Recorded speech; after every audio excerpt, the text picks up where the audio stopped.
कभी कभी किसी रिश्ते की सबसे बड़ी परीक्षा किसी गलत स्पर्श से नहीं, बल्कि उस एक पल से होती है जब निगाहें कुछ ऐसा देख लेती हैं जिसका अर्थ दिल अपनी सुविधा से निकाल लेता है। उस शाम मेरे पल्लू का यूं कंधे से सरक जाना, देवर की अचानक ठिठकी हुई निगाहें और कमरे में छा गई कुछ सेकंड की खामोशी। अगर कोई बाहर से देखता तो शायद कहानी कुछ और ही लिख देता, मगर सच अक्सर उन दिखाई देने वाले पलों से कहीं ज्यादा गहरा होता है। उस रात मुझे पहली बार महसूस हुआ कि शक की आग घर को बाहर से नहीं, भीतर से जलाती है, और कभी कभी सबसे पाक रिश्ते भी दूसरों की नज़रों में गलत दिखाई देने लगते हैं। मेरा नाम नैना है। शादी को 8 साल हो चुके थे और मेरे पति अरुण के साथ मेरी जिंदगी देखने में बिल्कुल साधारण थी। एक छोटा सा परिवार, सुबह की चाय, बच्चों की पढ़ाई, सास की दवाइयाँ और शाम को अरुण के घर लौटने का इंतजार। मगर इस साधारण जिंदगी के भीतर भी कुछ ऐसे खाली कोने थे जिनके बारे में मैंने कभी किसी से बात नहीं की। अरुण बुरे इंसान नहीं थे, बस जिम्मेदारियों ने उन्हें इतना घेर लिया था कि हमारे बीच बातचीत धीरे धीरे जरूरतों तक सिमट गई थी। कभी हम घंटों बातें करते थे, अब कई बार पूरा दिन बीत जाता और हमारी बातचीत सिर्फ इतनी होती, बच्चों ने खाना खाया या कल बैंक जाना है।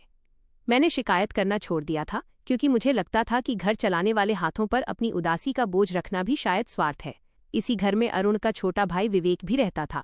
वो अरुण से बिल्कुल अलग था, शांत, संवेदनशील और घर के हर व्यक्ति की छोटी सी जरूरत तक समझ लेने वाला। जब सास की तबीयत खराब होती तो वो बिना कहे डॉक्टर के पास ले जाता।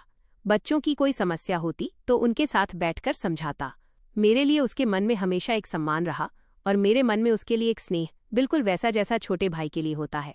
लेकिन शायद घर के बाहर से देखने वालों को रिश्तों की ये बारीकियां दिखाई नहीं देती। एक दिन अरुण को अचानक दूसरे शहर में काम के सिलसिले में 3 दिनों के लिए जाना पड़ा। उसी दिन सास की तबीयत भी कुछ बिगड़ गई। विवेक ने अपनी नौकरी से छुट्टी ले ली और घर की जिम्मेदारियां संभालने लगा। मैं भीतर से परेशान थी, क्योंकि अरुण के जाने के बाद घर की हर चीज का भार अचानक मेरे कंधों पर आ गया था। विवेक ने बस इतना कहा, भाभी आप अकेले सब मत संभालिए, मैं हूं ना। उसके इस छोटे से वाक्य ने उस दिन मुझे अजीब सी राहत दी। शायद इसलिए नहीं कि वो मेरे लिए कुछ खास था, बल्कि इसलिए कि कई दिनों बाद किसी ने मेरे थके हुए चेहरे को देखकर पूछा था कि मैं कैसी हूं।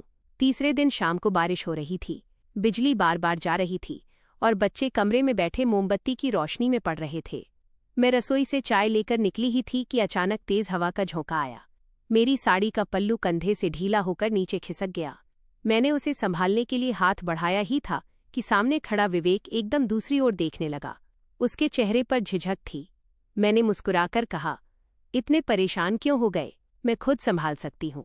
वो कुछ कह पाता, उससे पहले बाहर से पड़ोस की रमा चाची की आवाज आई, अरे नैना, विवेक अभी यहीं है क्या? मैं दरवाजे तक गई और सामान्य आवाज में बोली, हाँ चाची, सासू माँ के पास है। रमा चाची ने अंदर झांककर देखा, फिर जाने से पहले ऐसी मुस्कान दी जिसे देखकर मेरे भीतर अनजाना संकोच भर गया।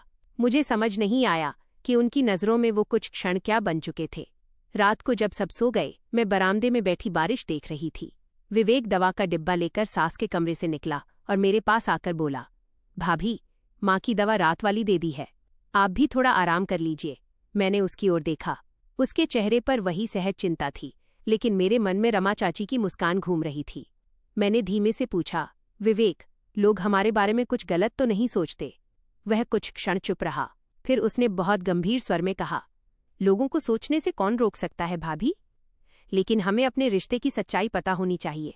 उसके शब्द मेरे दिल में उतर गए, शायद इसलिए क्योंकि उसने पहली बार उस बात को आवाज दी थी जिसे मैं खुद से भी छिपा रही थी। दूसरों का शक धीरे धीरे हमारे व्यवहार पर असर डालने लगा था। अगली सुबह अरुण का फोन आया। उन्होंने सामान्य बातें पूछी, फिर अचानक बोले, विवेक इन दिनों घर पर बहुत रह रहा है? मैंने सहजता से कहा, हाँ, आपकी गैरमौजूदगी में बहुत मदद कर रहा है। फोन के दूसरी तरफ कुछ पल खामोशी रही। फिर अरुण ने कहा, अच्छा है, लेकिन तुम अपना ध्यान रखना।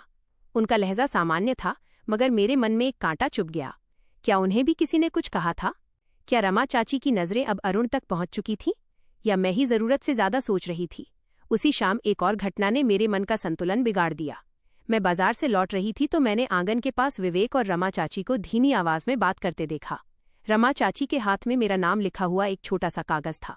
मुझे देखते ही उन्होंने वो कागज विवेक को पकड़ा दिया और जल्दी से बाहर चली गईं। विवेक ने मुझे देखा जैसे कुछ समझाने वाला हो, लेकिन मैं बिना कुछ पूछे अंदर चली गई। उस कागज पर आखिर क्या लिखा था? और रमा चाची विवेक से मेरे बारे में अकेले में क्या कह रही थीं? उस रात पहली बार मुझे अपने ही घर की दीवारें कुछ अनजानी लगीं। मुझे डर था कि कहीं कोई ऐसी बात जन्म न ले ले जो सच न होते हुए भी हमारे रिश्तों को हमेशा के लिए बदल दे। मैंने तय किया कि अगली सुबह विवेक से उस कागज के बारे में जरूर पूछूंगी, लेकिन मुझे नहीं पता था कि सुबह होने से पहले ही अरुण घर लौटने वाला था, और उसके साथ लौटने वाली थी एक ऐसी गलतफहमी जो हमारे पूरे परिवार की नींव हिला देने वाली थी। सुबह की पहली किरण खिड़की से भीतर आई तो मेरी आंख खुल गई, लेकिन रात भर की बेचैनी ने जैसे नींद को मेरे पास आने ही नहीं दिया था। मैं उठकर बरामदे में आई तो देखा कि अरुण सचमुच घर लौट चुका था। उसका बैग दरवाजे के पास रखा था और वो सास के कमरे में बैठा उनसे हालचाल पूछ रहा था।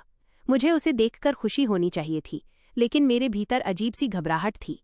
मैं चाहती थी कि वो हमेशा की तरह मुस्कुराकर मुझे देखे, मगर उसकी आंखों में थकान के साथ कुछ और भी था। एक सवाल जिसे वो पूछना तो चाहता था, लेकिन शायद सही समय का इंतजार कर रहा था। मैंने चाय उसके सामने रखी और सहज बनने की कोशिश करते हुए पूछा, रास्ते में बहुत थक गए होंगे? उसने मेरी ओर देखा और धीमे से कहा, थकान तो रास्ते की थी नैना, घर आकर शायद दूर हो जाएगी। उसके शब्दों में अपनापन था, मगर आवाज में वो गर्माहट नहीं थी जिसे मैं पहचानती थी।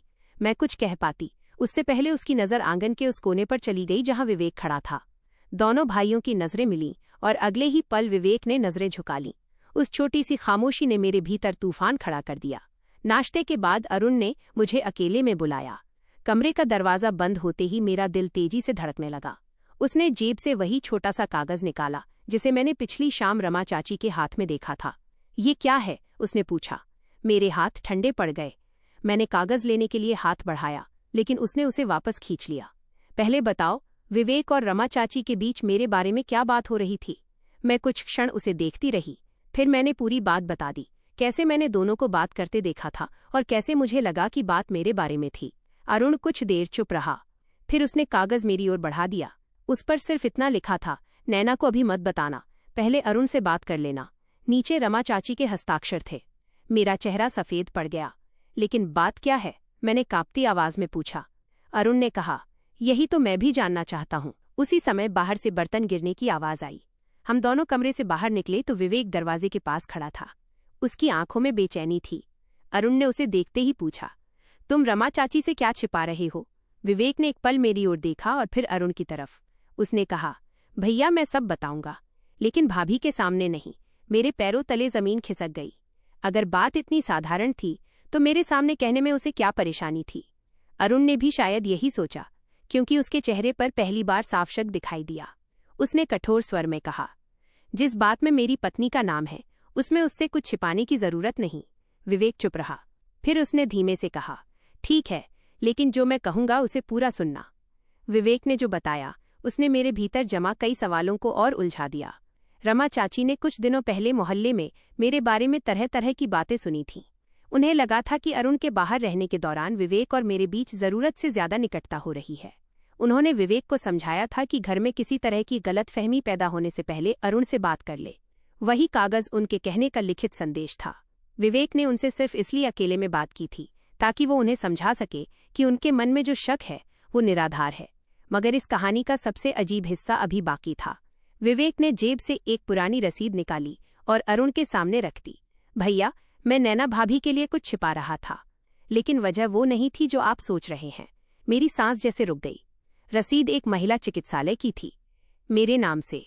तारीख वही थी जब मैं पिछले महीने अचानक मायके जाने का बहाना बनाकर बाहर गई थी। अरुण ने मेरी ओर देखा। तुम अस्पताल क्यों गई थी? मैंने नजरें झुका लीं। मेरे भीतर वर्षों से बंद एक दर्द अचानक आंखों में उतर आया। मैंने धीमे से कहा, क्योंकि मैं चाहती थी कि तुम्हें दुख न हो। अरुण का चेहरा बदल गया। मैंने पहली बार अपने मन की वह बात कही जिसे मैंने वर्षों से छिपा रखा था। हमारी शादी के इतने वर्षों बाद भी हमारे परिवार में एक अधूरापन था जिसके बारे में हम दोनों खुलकर बात नहीं कर पाते थे। मैं डॉक्टर से सलाह लेने अकेले गई थी। विवेक को संयोग से पता चल गया था और उसने मेरी बात किसी से न कहने का वादा किया था। वो मेरे लिए कोई दूसरा रिश्ता नहीं था, वो केवल मेरे दुख का गवाह था। लेकिन बाहर से देखने वाले को एक बंद लिफाफा, अस्पताल की रसीद और घर में किसी का साथ देना शायद कुछ और ही दिखाई दे सकता था। अरुण कुछ देर तक बिल्कुल शांत रहा। फिर उसने मेरी ओर कदम बढ़ाए। उसके चेहरे पर गुस्सा नहीं था, बल्कि पछतावा था। उसने कहा, तुमने मुझे बताया क्यों नहीं? मेरी आंखों से आंसू निकल पड़े, क्योंकि मुझे डर था कि तुम्हें लगेगा कि इस घर की कमी मेरी वजह से है। उसने मेरा हाथ थाम लिया। वर्षों बाद उसके स्पर्श में वही पुराना अपनापन था। उसने कहा, नैना, कमी किसी एक इंसान की नहीं होती, और अगर तुम्हें अपना दर्द मुझसे छिपाना पड़ा तो गलती तुम्हारी नहीं, मेरी भी है। उस क्षण मुझे लगा जैसे मेरे भीतर वर्षों से जमा कोई पत्थर पिघल गया हो। मगर तभी विवेक ने अचानक कहा, भैया अभी एक बात और है। मैंने उसकी ओर देखा। उसके चेहरे पर फिर वही गंभीरता लौट आई थी। उसने बताया कि रमा चाची ने उसे सिर्फ अफवाहों के कारण नहीं बुलाया था। उन्होंने जिस व्यक्ति से मेरे बारे में बात करते सुना था उसका नाम भी बताया था, और वो नाम सुनते ही अरुण के चेहरे का रंग उड़ गया, क्योंकि वो कोई पड़ोसी नहीं था। वो ऐसा व्यक्ति था जो हमारे परिवार के बहुत करीब था और जिसने पिछले कई महीनों से जानबूझकर हमारे रिश्ते के बीच गलतफहमियां पैदा करने की कोशिश की थी। कमरे में फिर वही खामोशी उतर आई। इस बार शक सिर्फ मेरे और विवेक के रिश्ते पर नहीं था। अब सवाल ये था कि हमारे अपने घर में ऐसा कौन था जिसे हमारे टूटने से फायदा होता। जिस नाम का खुलासा विवेक ने किया, उसे सुनते ही मेरे भीतर जैसे किसी ने घंटी बजा दी।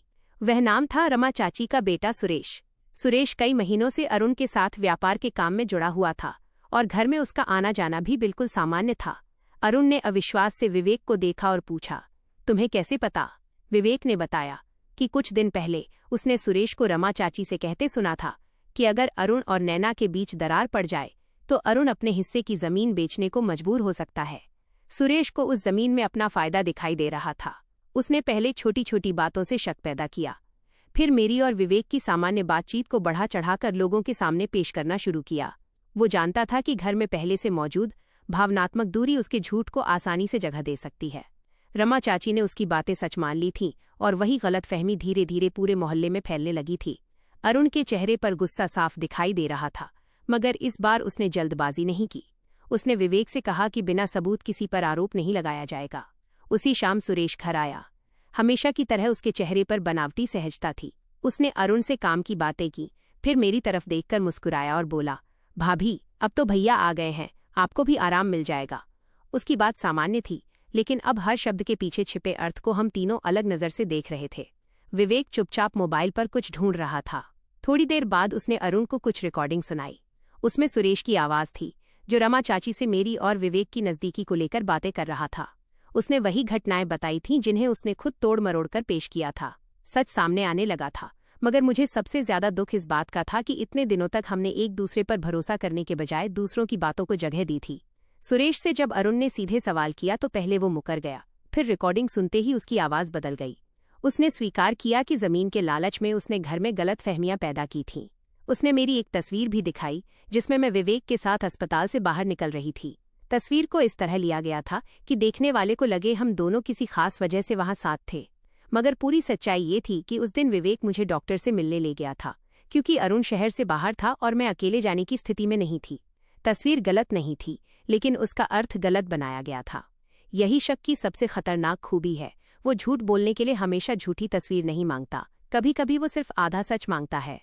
उस रात सुरेश चला गया और घर में पहली बार लंबे समय बाद एक ऐसी खामोशी थी जिसमें डर नहीं था। मैं बरामदे में बैठी थी। अरुण मेरे पास आकर चुपचाप बैठ गया। कुछ देर हम दोनों बारिश की बूंदों को देखते रहे। फिर उसने मेरा हाथ अपने हाथों में लेते हुए कहा, नैना मुझे तुमसे माफी मांगनी है। मैंने उसकी ओर देखा। उसकी आंखों में वो कठोरता नहीं थी जो पिछले कुछ दिनों में दिखाई दे रही थी, वहां केवल पश्चाताप था। उसने कहा, मैंने दूसरों की बातों को अपने विश्वास से बड़ा होने दिया। मुझे तुम्हारी आंखों में जवाब तलाशना चाहिए था, लोगों की बातों में नहीं। मेरी आंखें भर आईं। मैंने धीमे से कहा, और मुझे भी तुमसे अपना दर्द छिपाना नहीं चाहिए था। शायद हम दोनों ने अपने अपने डर को इतना बड़ा कर लिया कि हमारे बीच की दूरी को जगह मिल गई। अरुण मुस्कुराया और बोला, दूरी जितनी भी हो, अगर दो लोग एक दूसरे की तरफ लौटना जानते हों तो रास्ता खत्म नहीं होता। फिर उसने मेरे माथे पर स्नेह से हाथ रखा। उस छोटे से स्पर्श में वर्षों की थकान, शिकायत और अधूरी बातें जैसे पिघलने लगीं। मुझे लगा जैसे हमारा रिश्ता किसी नई शुरुआत के दरवाजे पर खड़ा है। उस रात हमने कोई बड़े वादे नहीं किए, बस देर तक बातें की, उन दिनों की जब हम शादी के बाद पहली बार मिले थे, उन सपनों की जिन्हें जिम्मेदारियों के बीच कहीं रखकर भूल गए थे, और उस भरोसे की जिसे अब किसी तीसरे व्यक्ति की बात से कमजोर नहीं होने देना था। सुबह विवेक मेरे पास आया। उसके चेहरे पर हल्की मुस्कान थी। उसने कहा, भाभी अब शायद आपको मेरी वजह से किसी की नजरों से डरने की जरूरत नहीं। मैंने भी मुस्कुराकर कहा, तुम मेरे देवर नहीं, मेरे छोटे भाई जैसे हो, और भाई पर शक करना जितना दुख देता है, उस शक को गलत साबित होते देखना उससे भी ज्यादा। उसने सिर झुकाकर कहा, बस आप दोनों हमेशा खुश रहें। उसकी आंखों में सच्ची खुशी थी। उस पल मुझे समझ आया कि रिश्तों की मर्यादा किसी दीवार का नाम नहीं, बल्कि वो विश्वास है जो हर रिश्ते को उसकी सही जगह देता है। कुछ दिनों बाद रमा चाची हमारे घर आईं। उनकी आंखों में शर्मिंदगी थी। उन्होंने मेरे हाथ पकड़कर कहा, बहू, मैंने जो देखा उसे सच समझ लिया। मुझे तुमसे पूछना चाहिए था। मैंने उन्हें गले लगा लिया। मैंने कहा, चाची, शक का इलाज बहस नहीं, सच और भरोसा है। उन्होंने रोते हुए सिर हिला दिया। उस दिन हमारे घर की एक पुरानी गांठ खुल गई। समय बीतता गया। अरुण ने अपने काम से थोड़ा समय निकालना शुरू किया। हम फिर साथ चाय पीने लगे।